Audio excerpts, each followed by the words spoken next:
Y vamos a continuar con la clase, ¿verdad?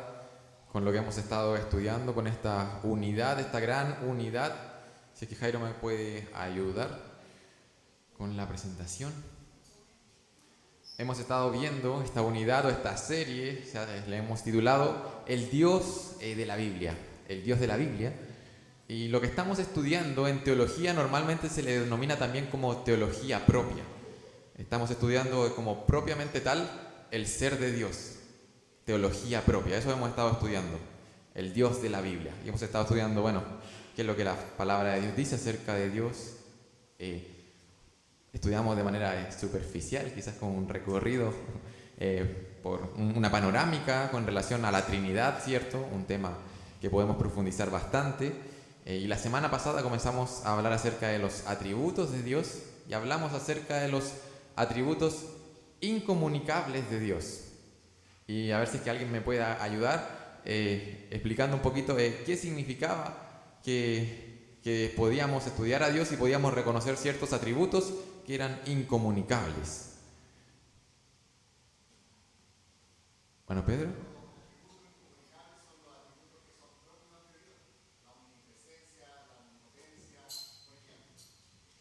Así es, los atributos incomunicables no son aquellos atributos que no podamos mencionar o atributos secretos que no se puedan comunicar, no.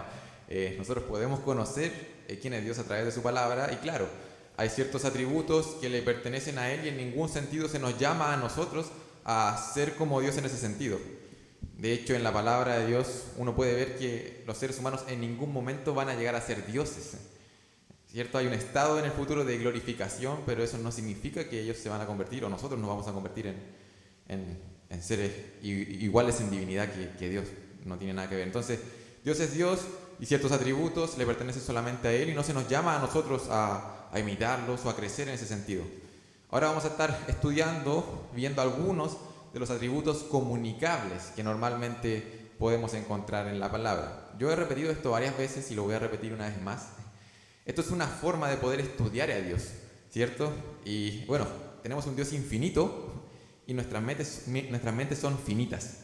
Por lo que estas divisiones, estas formas de categorizar para poder entender nosotros de mejor manera a Dios, obviamente son falibles. Y probablemente ustedes van a ver que algunos los clasifican de una manera, otros de otras maneras, pero tenemos que tener la certeza, sí o sí, que Dios es omnipotente, omnipresente, ¿cierto? Que es eterno. Independiente de las categorías que podamos darle, eso es una realidad en todo su carácter. Entonces vamos a ver algunos atributos comunicables y antes que pase la siguiente, no sé, bueno, los atributos comunicables hemos ya mencionado un poquito qué es lo que son. Mira, Jairo, pasa la siguiente, por favor. Yo les decía que una buena pregunta para los atributos incomunicables era pensar de qué manera Dios es diferente a nosotros y no nos vamos a acercar nunca nada a eso, no estamos llamados a hacer eso. Los atributos comunicables en cierto sentido responden a esta pregunta. ¿De qué manera Dios es semejante a nosotros? ¿Qué semejanza y por qué se nos llama de cierta manera a ser como Dios? Y hay llamados en la palabra de Dios, dice como, así soy yo, bueno, ustedes también sean así. Y sé que ahí quizás les vino a la memoria algún atributo de Dios que es comunicable, entonces me gustaría que pudiéramos quizás pensar en qué atributos posee Dios y que nosotros debemos crecer, o se está formando eso en nosotros. Si me pueden ayudar con algunos atributos. El amor de Dios, ya, relacional, Dios es un Dios relacional, ya. Santo, santos, santos, ahí se nos viene de verdad a la mente varios pasajes se mencionan en el Antiguo Testamento y en el Nuevo Testamento se repite, ¿cierto? El ser santo porque Dios es santo. ¿Algún otro atributo que se nos venga a la mente quizás? Inmutable. La semana pasada estudiamos la inmutabilidad y pensar en la inmutabilidad nos hace pensar si es que nosotros realmente somos llamados a ser inmutables como Dios es inmutable. Y en ese sentido podríamos decir que no. Y se acuerdan que hablábamos de la inmutabilidad y mencionábamos que la inmutabilidad de Dios nos llevaba a pensar en que Dios es una roca, tal cual como la Biblia lo dice. Y Él es la roca y Él no cambia. Y es por eso que podemos estar seguros en Él. Entonces, en ese sentido, en el sentido de que Dios es inmutable, claro, no somos llamados a ser inmutables y de hecho, al contrario, somos llamados a cambiar, a ser transformados. Dios no está siendo transformado. Dios es Dios. Pero nosotros, es como al revés, somos llamados a mutar en un sentido positivo, obviamente. Estamos siendo transformados, ¿cierto? Sí. ¿Algún otro atributo que piensen que quizás puede ser comunicable? La paz, ¿ya? La paz de Dios. Ciertamente, se puede encontrar la paz como un atributo de Dios, y también se puede encontrar que los creyentes somos llamados de manera explícita a ser pacificadores, a buscar la paz en nuestras relaciones personales, y de hecho, una de las características fundamentales del cristiano es que es una persona que ha sido reconciliada, que una relación que estaba en rebeldía se ha vuelto una relación de paz para con Dios, y eso ha sido ganado por el príncipe de paz. Entonces ahí está ese atributo, y ahí voy a ayudarles, voy a traer una lista de atributos comunicables que podemos encontrar en la palabra de Dios. Voy a estar dando lectura a algunos de ellos, y vamos a detenernos en los dos que están en rojo, que son quizás dos que se mencionaron acá, dos que se nos vienen a la mente de inmediato, y es interesante ver algunos aspectos específicos de esos dos atributos. Voy a dar lectura. Dice, bueno, atributos comunicables de Dios, la espiritualidad o la invisibilidad. Claro, ustedes pueden decir, ¿en qué sentido nosotros somos llamados a ser invisibles? No, es complejo, pero claro, tenemos que entender algo. Estos atributos nosotros somos llamados, se nos transmiten de cierta manera, pero hasta cierto punto. No sé si me entienden. Nosotros no vamos a llegar a ser Dios, y no vamos a llegar a expresar esos atributos de manera completamente perfecta como Dios lo hace, porque nosotros no nos vamos a convertir en dioses. De hecho, cuando estemos en el estado de glorificación, aún allá nuestra mente va a seguir conociendo a Dios, porque Él es el infinito Dios, y nosotros vamos a seguir siendo criaturas, glorificadas, pero criaturas. Entonces, esa distinción se mantiene. ¿En qué sentido normalmente se dice que un atributo, la espiritualidad de Dios, es comunicable? Es que nosotros también poseemos un espíritu. Poseemos una parte no orgánica, sino una parte inmaterial. Y eso es dado por Dios. Eso es parte también de esta imagen de Dios que poseemos, que nosotros tengamos un espíritu. En ese sentido es comunicable. Bueno, la sabiduría, la verdad, la fidelidad de Dios, la bondad, el amor, la gracia, la misericordia de Dios, la paciencia, la santidad de Dios, la justicia y la voluntad de Dios.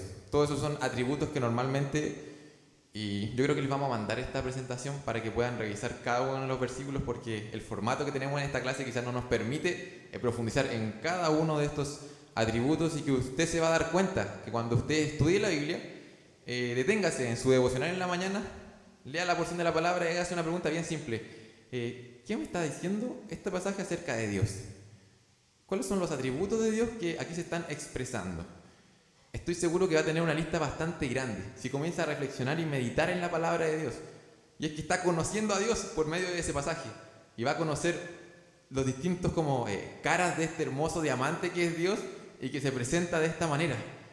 Se presenta su amor, su fidelidad, su bondad, su omnipotencia, su omnipresencia, por medio de la palabra de Dios. Y es un buen ejercicio que podemos hacer. ¿Quiere conocer más a Dios? Bueno, vaya a la palabra y haga esa pregunta. ¿Cómo Dios se está presentando acá? ¿Qué atributos de Dios se están revelando en esto que estoy leyendo? Y tener esa lista a la mano puede ser un ejercicio bastante interesante para poder conocer más a Dios. Y vamos a profundizar en dos de estos atributos en esta mañana. Elegimos los dos atributos quizás que son más conocidos, pero que sin embargo hay ciertas como especificaciones que hay que realizar y que nos van a ayudar a profundizar aún más. Si usted cree que ya conoció el amor de Dios por completo o la santidad de Dios, bueno, en esta mañana vamos a intentar no alcanzarlo, pero haber dado un pasito más. Un pasito más en profundizar en el carácter de nuestro Dios. Ahí está, el amor de Dios. A menudo, nosotros cuando pensamos en el amor, o el mundo cuando piensa en el amor, dice que el amor hace que el mundo gire, ¿cierto? El amor es como algo súper importante alrededor del mundo, y de hecho la cultura parece que está en gran parte movida por el amor. El entretenimiento, la publicidad, las películas tienen que tener un componente, entre comillas, amoroso. Y ese es el concepto que se maneja acerca del amor, un amor más bien romántico. Cuando pensamos en amor quizás es lo primero que pensamos, en un amor romántico. Sin embargo, cuando hablamos acerca de esta virtud cristiana del amor, y esta virtud o este atributo, esta perfección del amor de Dios, es un poco diferente a como la sociedad nos está vendiendo este amor romántico. Este amor que pareciera que fuera algo, un líquido que está dentro de nosotros y que a veces hierve, pero a veces se apaga y ya no está. Y un día puede estar en su máximo esplendor, pero otro día ya no lo siento. Y se ha ido y se acabó el amor. El amor de Dios y este atributo que aparece en la palabra de Dios se nos expone un poco diferente, como dije, a como la cultura expone el amor. Cuando hablamos de esta dimensión amorosa de Dios, hablamos de una virtud tan elevada que dice la Biblia que debe distinguir a todos los creyentes. El amor. Piensa un momento, hermano. El amor se habla, todos quieren amar algo, ¿cierto? Todos quieren a alguien que los ame. Bueno, la palabra de Dios dice que esta virtud es tan importante para los creyentes que van a conocer quiénes son los discípulos del Señor por el amor que se tengan. Entonces, ¿cuál es este tipo de amor? Bueno, para conocer cuál es este tipo de amor, vamos a ver el amor de Dios. Como Dios en su persona define el amor. Y quiero que alguien pueda leer Primera de Juan 4:8. Primera de Juan 4:8.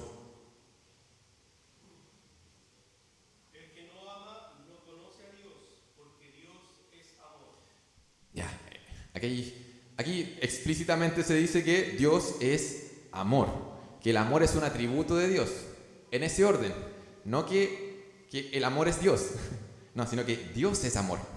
Eso es un atributo de Él, y bueno, ahí en ese texto de manera explícita se pone este atributo, ¿verdad?, como algo muy importante para quién es Dios y para quiénes somos nosotros los creyentes. Y nosotros la semana pasada leímos, creo que el versículo que está ahí el siguiente, Juan 17, versículo 24.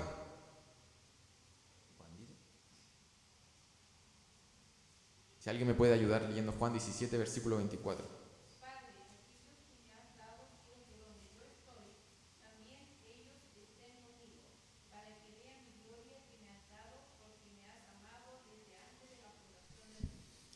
La semana pasada hablábamos acerca de cómo Dios no nos necesita. Y Él no nos creó porque necesitaba algo a quien amar. ¿Por qué? Porque Él es amor, siempre ha sido amor, su amor es eterno y desde antes de la fundación del mundo Él ya estaba demostrando ese amor. ¿Ya? Eso nos dice Juan capítulo 17, versículo 24. Ahora, aún no llegamos a esa definición que aparece ahí. Y quiero que leamos un pasaje más en Primera de Juan capítulo 4, versículo 10. Para poder llegar a la definición de amor. ¿Qué significa que Dios sea amor? ¿Es algo fluctuante como nosotros sentimos el amor? Primera de Juan 4:10.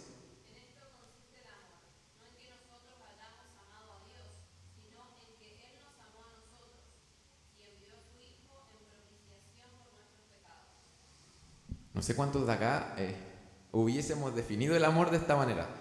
Amor, dos puntos, defíname amor. Y mira lo que dice la Escritura. Dice, ¿sabes qué? ¿Quieres saber en qué consiste el amor? ¿Qué es el amor? Está hablando aquí específicamente del amor de Dios. Dice, bueno, en que Dios nos amó y envió a su Hijo en propiciación por nuestros pecados. ¿Qué es el amor? Bueno, Dios nos amó, envió a su Hijo en propiciación por nuestros pecados. Eso es el amor. El amor es entrega. El amor es decisión, el amor es sacrificio, y podemos sacar muchas características de esta definición de amor que nos da la palabra de Dios. Dios enviando a su Hijo a morir en un madero por nuestros pecados. Eso es amor. Entrega, sacrificio, ¿cierto? Una decisión, voluntariamente. Dios no nos necesitaba, recuerden, pero Él toma la iniciativa y nos ama y entrega a su Hijo. Y es por eso que algunos han definido el amor de Dios. Yo puse dos definiciones acá. De esta manera, el amor de Dios quiere decir que eternamente Dios se da a otros. A mí me gustó esta segunda porque se incluye a sí mismo. Es su determinación de entregarse a sí mismo y a los demás. Eso es amor. Y las dos definiciones me gustaron porque incluyen la palabra de darse, de entregarse. Eso es amor. Y no sé si pueden darse cuenta ahí, pero no hay un componente como emocional en el sentido que nosotros a menudo podemos entender el amor.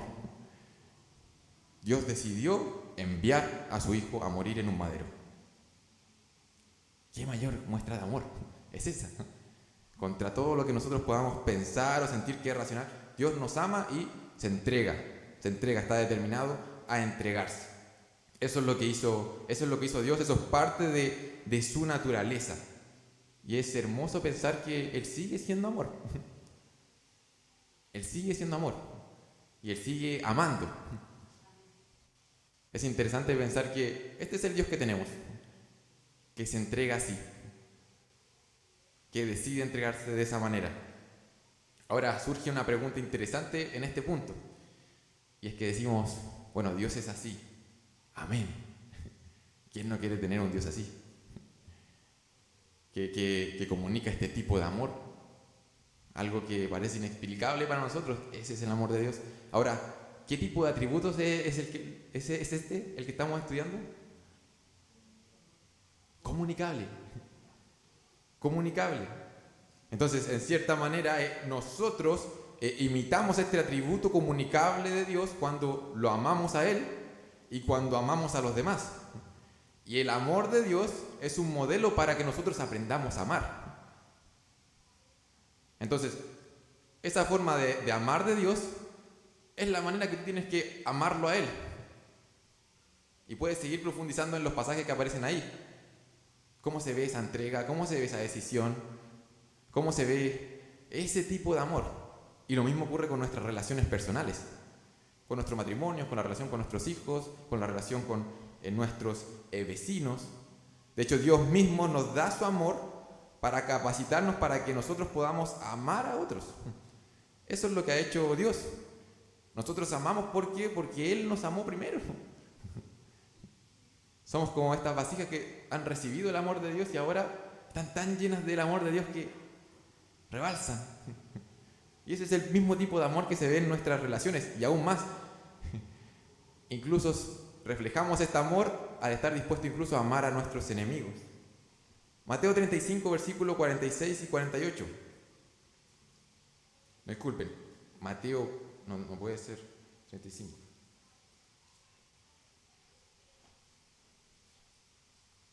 Debe ser Mateo 5. Sí, Mateo 5, 46 al 48. Dice la palabra de Dios: ¿por qué si amáis a los que os aman, qué recompensa tendréis? ¿No hacen también lo mismo los publicanos? Y si saludáis a vuestros hermanos solamente, ¿qué hacéis de más? ¿No hacen también así los gentiles? Sed pues vosotros perfectos, como vuestro Padre está en los cielos es perfecto. Ahí nuevamente, de manera explícita, te está diciendo, ¿sabes qué? Así es Dios, y Él nos está llamando y está formando eso en nosotros, que podamos vivir el amor de esa manera. Y esa porción desde el versículo 38 en adelante está hablando específicamente de amar a nuestros enemigos. Y es hermoso porque eso es lo que hizo Dios.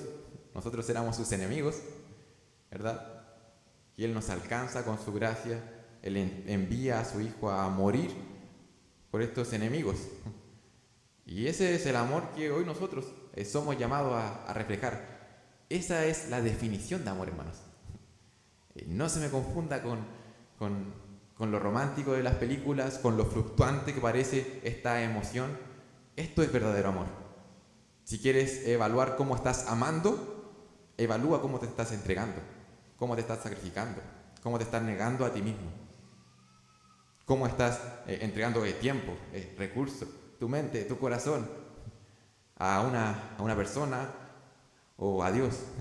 ¿Quieres evaluar cómo estás amando? Bueno, este es el parámetro. Este es el amor de Dios. Ahora, cuando se habla acerca del amor de Dios, puede surgir un pequeño conflicto en nuestro interior al estar hablando de esto. Me pueden decir, ¿sabes qué, Pastor Matías? Usted se está poniendo un poco hippie al hablar tanto de amor. ¿Por qué? Porque no que Dios en un momento va a juzgar. No que Dios es un Dios que aborrece el pecado. No que Dios, según Habacuc, es un Dios que es muy limpio de ojos. Él no puede ver eso. ¿Cómo es posible que Dios pueda tener cierto tipo de relación con algo que es maldad, que es pecado, que es corrupto delante de sus ojos. Ahí puede surgir una pequeña disyuntiva. Y es por eso que es importante quizás hacer una distinción en el amor de Dios. Y si me ayuda con la siguiente, Jairo, nuevamente, esta es una forma de poder entender cómo Dios se relaciona con nosotros y cómo Dios está expresando, revelando su amor. Y a menudo se habla que el amor de Dios se puede quizás distinguir en cierto sentido, en primera instancia, como un amor benevolente hacia todo el mundo. Él ama a todo el mundo en cierto sentido. Claro, es interesante definir bien en qué sentido está hablando. Porque uno puede decir, ¿sabes que Dios ama a todo el mundo? Y Jesús murió por todo el mundo. Y todo el mundo ha sido perdonado por los pecados de Cristo en la cruz. Y todos vamos a ir al cielo. Esto podría llevarme a esa conclusión. A lo que se llama el universalismo. ¿Sabes qué? Si todos vamos a llegar a la misma parte. No importa, en verdad no importa. Si Dios es amor, Él nos ama a todos y todos vamos a llegar al mismo lugar. No, ten cuidado. Te puedes estar equivocando con respecto al amor de Dios. En cierto sentido, hay un amor benevolente de Dios hacia todo el mundo. Él ama a todo el mundo. De hecho, envió a su Hijo. ¿Por qué Dios, en el Génesis, cuando el hombre peca, por qué no destruyó a toda la humanidad de inmediato? ¿Por qué pareciera ser que retrasó la promesa de que iban a morir? Claro, murieron espiritualmente, pero Adán y Eva no pudieron entrar al jardín del Edén, pero incluso tuvieron más hijos, vivieron varios años más. Hay un amor, en cierto sentido, que alcanza a todo el mundo. De hecho, Mateo 5:45 es un texto como clásico que se ocupa para explicar esto. Ahí estábamos no es. No, Mateo 5:45.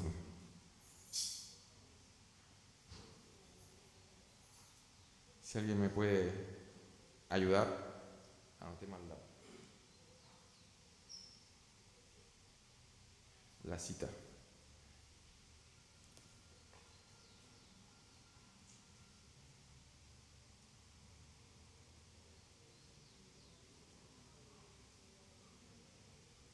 Sí, Mateo 5:45. Sí, acá está. Dice, para que seáis hijos de vuestro Padre que está en los cielos, que hace salir su sol sobre malos y buenos y que hace llover sobre justos e injustos. ¿Cuántas veces usted se ha preguntado, y el Salmo 73 habla de esto, por qué las personas que quizás no vienen a la iglesia, las personas que no conocen a Dios, por qué a veces les va bien? ¿Por qué el pasto del jardín del vecino está más bonito que mi jardín? Y él no es creyente. ¿Sabes que ahí está la respuesta en la palabra de Dios? Dios está sosteniendo todo el mundo y en esta misericordia que Él está teniendo, esta gracia que está teniendo para con todo el mundo y que sostiene todo el mundo y no hace que este mundo se vaya completamente a la deriva porque es un mundo caído, eso es amor de Dios, es benevolencia de Dios para con todos, haciendo llover sobre justos e injustos. Eso es amor. Eso es amor de manera general de Dios. Ahora, no tenemos que confundir ese aspecto del amor de Dios con un amor complaciente. A pesar de que Dios hace llover sobre justos e injustos, ¿cierto? Y sostiene este mundo y el universo completo, a pesar de eso, eso no significa que Él está complacido de cómo están las criaturas viviendo delante de Él. Eso no significa que la humanidad está en un estado de enemistad con Dios. Y la Biblia es clara con respecto a eso, ¿cierto? Estamos muertos, somos enemigos de Dios, ¿cierto? Estamos en rebelión contra Él. Entonces, en otro sentido, el amor de Dios no es complaciente para con todos. Él no está complacido y no está y en un sentido muy real, Él aborrece el pecado y lo va a juzgar. De hecho, hay textos fuertes en la palabra de Dios que hablan específicamente de eso. Que Dios sea amor no significa que todos van a ser salvos. Que Dios sea amor no significa que no va a haber un castigo eterno. ¿Sabes por qué? Porque Él en su amor también ama justamente y ama santamente. Entonces, la palabra es clara en decir que algunos van a ir al castigo eterno y otros van a ir a la vida eterna. El pecado no va a quedar impune. El tema es que este amor complaciente nos alcanza por medio de lo que hizo Cristo. Y hoy nosotros, los hijos de Dios, los que están en Cristo, disfrutan de ese tipo de amor. Romanos 5:1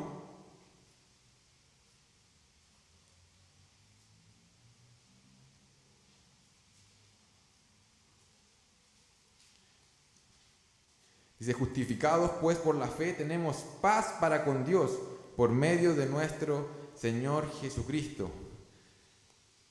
¿Sabes que si no estás confiando en Cristo como Salvador, tu estado, tu relación para con Dios no es de paz, sino que es de enemistad, de rebelión? No estás reconciliado con Dios. Y el pasaje dice que, ¿sabes qué? En Cristo Jesús nuestra relación ha sido reconciliada y disfrutamos de paz. Dios nos ama y nos ama complacientemente porque se complace en lo que su Hijo Jesús hizo. Y hoy disfrutamos de esa nueva relación, una relación de padre e hijos. Usted probablemente no ama igual a todos los niños de este mundo. La relación de padre e hijo, de cierta manera, nos da ciertas luces para poder entender nuestra relación con Dios. Es un amor diferente. Es un amor, podríamos decir, ocupar esa palabra, complaciente. Pero nosotros estamos seguros que hay una intimidad, una protección y una salvación finalmente en ese amor de Dios que nos alcanzó por medio de Jesús.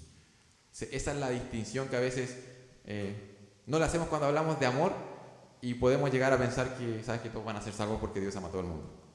Y no es así. Porque Dios ama justamente, ama santamente. Y a nosotros nos ama porque estamos en Jesús. Vamos a pasar al siguiente atributo que vamos a estar revisando y justamente tiene relación con la forma en que ama a Dios y es la santidad de Dios. El pastor Walter, que está acá con la nueva integrante, nos hablaba en un comienzo acerca de que Dios, cuando manifiesta su ser, lo manifiesta de manera plena, de manera completa. Cuando hablamos del amor, yo recién acabo de mencionar, Él ama santamente. Y cuando Él expresa su santidad, la expresa de manera amorosa, de manera justa, de manera benevolente. Así es Dios. Nosotros estamos intentando estudiarlo, pero nos estamos diseccionando y diciendo, ¿sabes qué? Sí, mira, aquí está la santidad de Dios, aquí está el amor de Dios, aquí no. Dios es así, ese es su carácter y se expresa así, de manera completa. ¿Ya? Entonces, vamos a estudiar la santidad de Dios, otro atributo que también conocemos probablemente. Y me gustaría partir ahora con la definición que está escrita ahí. La santidad de Dios significa que Dios está por encima de todo lo que hay fuera de Él mismo y está separado del pecado de un modo absolutamente moral. Y me gustaría elegir esa definición específica, quizás media enredada, para que pudiéramos entender la santidad de Dios quizás de una panorámica mayor. Cuando pensamos en la santidad de Dios, lo más probablemente que lo primero que pensamos es que Dios está separado del pecado, ¿cierto? Cuando pensamos en la santidad de Dios, a menudo pensamos en ese aspecto moral. Dios no puede ver el pecado. Ahora, cuando vamos a la palabra de Dios y se ocupa esta palabra, esta terminología, este concepto de algo santificado o de la santidad, abarca algo más grande que eso. No sé si se recuerdan que en la palabra de Dios, en el Antiguo Testamento, para con el pueblo de Israel, se dice que el sábado, el Shabbat, fue santificado. Ahora es interesante pensar cómo un día de la semana puede ser moralmente limpio. ¿Cómo un día de la semana puede, un día de la semana, no tener relación con el pecado? Claro, este día fue apartado, separado de las actividades comunes, ¿verdad?, para que este pueblo pudiera dedicarse a Dios. Entonces, cuando vemos que el sábado fue apartado o santificado, está diciendo que fue, valga la redundancia, ya ocupé la palabra que quería ocupar, fue apartado. Fue algo distinto. Fue puesto en una categoría diferente. Santificado, apartado. Lo mismo ocurre, por ejemplo, con el tabernáculo, o con el altar, o con Aarón y sus hijos. Ellos fueron, dice, o debían ser santificados. Debían ser apartados de sus tareas ordinarias, y obviamente de la maldad, del pecado, para ser dedicados al servicio de Dios. Apartados. Y en ese sentido es que Dios es santo. Y de hecho la palabra que se ocupa en los originales, en el hebreo o en el griego, tiene esa idea. La idea de una distinción, la idea de apartar algo. Y este es el sentido que tenemos que entender de la santidad de Dios. Podemos decir Dios es santo y todos sus atributos son santos. ¿Qué queremos decir con eso? Que no solamente que en sus atributos no se expresan pecaminosamente, sino que sus atributos son diferentes. Su amor es santo, es diferente, es único, es un amor que no vas a poder encontrar acá. Su justicia también es santa. Anhelamos justicia en nuestros corazones. Y en cierta manera, en esta tierra Dios ha puesto incluso entidades para que tengan la espada, pero como seres caídos, esa justicia perfecta no se va a experimentar de este lado de la eternidad. La justicia perfecta se va a experimentar en el futuro, cuando el juez de este mundo venga a juzgar la tierra. ¿Por qué? Porque su justicia es santa, es apartada, es diferente. Y la santidad de Dios como que permea todo su ser, al igual que todos sus atributos, y tenemos que entender a Dios de esa manera. ¿Sabes que Él es distinto? Él es majestuoso, Él es apartado, Él está en otra categoría, Él está en lo más alto. Él es santo, santo, santo.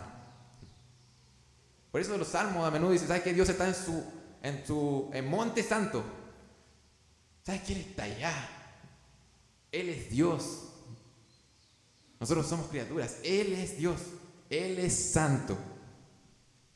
Y en ese sentido tenemos que entender la santidad de Dios. Si me puedes ayudar, y por eso la definición dice que Él está por encima de todo lo que hay, fuera de todo lo que hay fuera del mismo.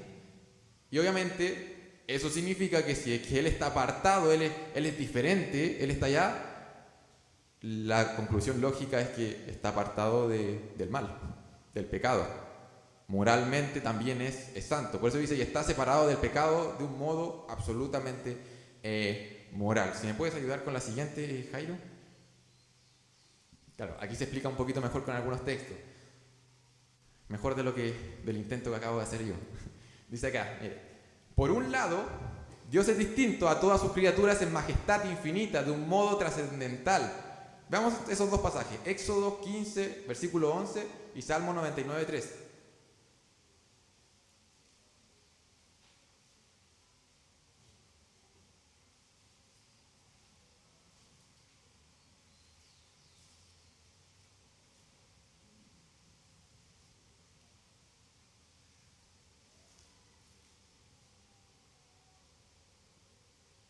¿Alguien me ayuda leyendo Éxodo?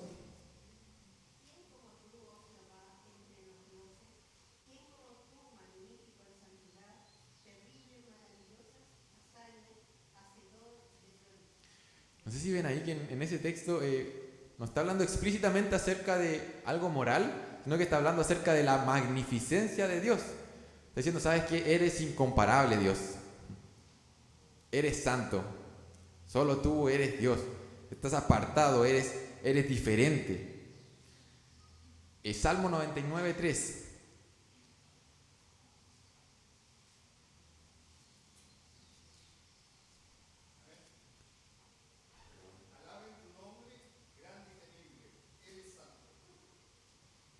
Y nuevamente, ahí pone ciertas características de su nombre, del ser de Dios, y dice, ¿sabe qué? Él es grande, es temible, es santo.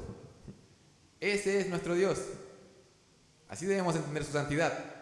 Y ahora, por otro lado, su santidad implica también que Él está apartado del pecado y es moral y éticamente perfecto, aborrece el pecado y exige pureza en sus criaturas morales. Lo invito, hermano, en la semana a poner atención si es que se encuentra con la palabra santidad o santo cuando esté estudiando, y que piense en este sentido, en este ser que es apartado, diferente. Y creo que le va a ayudar eso a profundizar en quién es Dios. Porque necesitamos, y nuevamente necesitamos seguir conociendo a Dios para ser transformados. Necesitamos seguir entendiendo de mejor manera lo que significa la santidad de Dios para que eso afecte nuestras vidas. Para que eso afecte nuestra vida. De hecho, nuevamente, ¿qué tipo de atributo es este? Un atributo comunicable. un atributo comunicable de Dios. Los creyentes están llamados a buscar la santidad. Hay un texto en Hebreos que a mí me impacta bastante, que menciona que hay un tipo de santidad que se está formando en nosotros, que sin ella nadie va a ver a Dios. Está en Hebreos 12, versículo 14. Hebreos 12, versículo 14.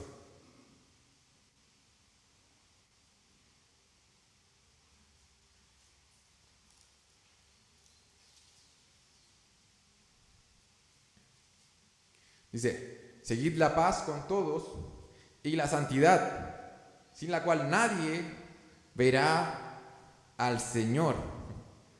Dios nos está transformando y Él va a completar su obra. Y hay una santidad que va a ser formada en nosotros, porque sin esa santidad nadie verá al Señor. Eso esto está diciendo la palabra de Dios, y es por eso que explícitamente se nos llama a ser santos, a conocer a este santo Dios y a poder imitarle en ese sentido. Incluso se afirma que se nos llama a participar de su santidad en cierto aspecto, a conocerla a Él, a entender que Él es santo, a entender cuál es su relación con el pecado y poder nosotros imitarle, ser santos como Él es santo.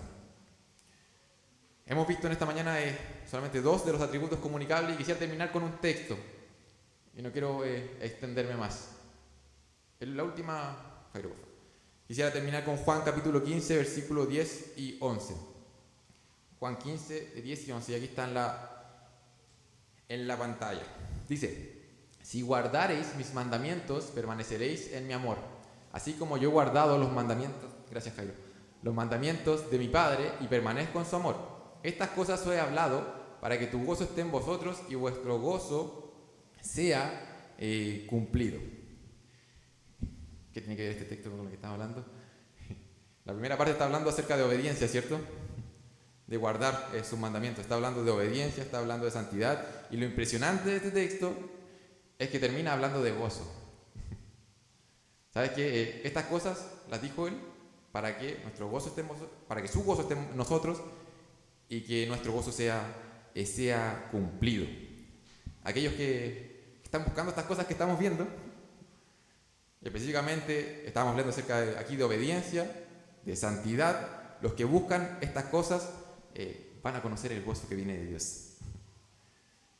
No nos gusta hablar quizás tanto de cómo estos atributos se nos comunican y cómo tenemos que imitarlos, porque parece algo como una mochila pesada. Y aquí la palabra de Dios está diciendo: ¿sabes qué? La obediencia trae gozo. No es una mochila pesada. La obediencia trae gozo. Él nos ha dado a conocer la senda de la vida. ¿Para qué? Para que en su presencia haya plenitud de gozo. Delicias para siempre, dice el Salmo 16, 11. El verdadero gozo solamente viene de Dios. Él comparte ese gozo, y aquí está diciendo: ¿sabes qué?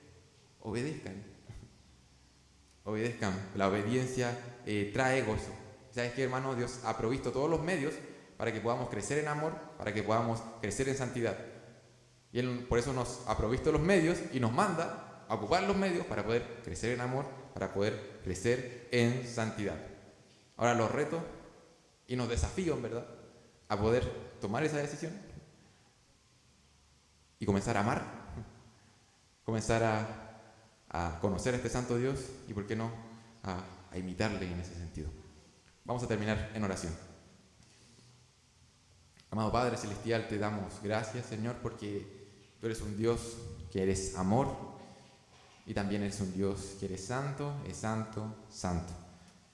Agradecemos, Señor, porque podemos conocer esto solamente por tu gracia, tu misericordia que se ha revelado en nuestras vidas. Solamente podemos conocer esto porque tú nos has hablado y has revelado ese amor y esa santidad, y lo has hecho de manera perfecta por medio de tu Hijo Jesucristo.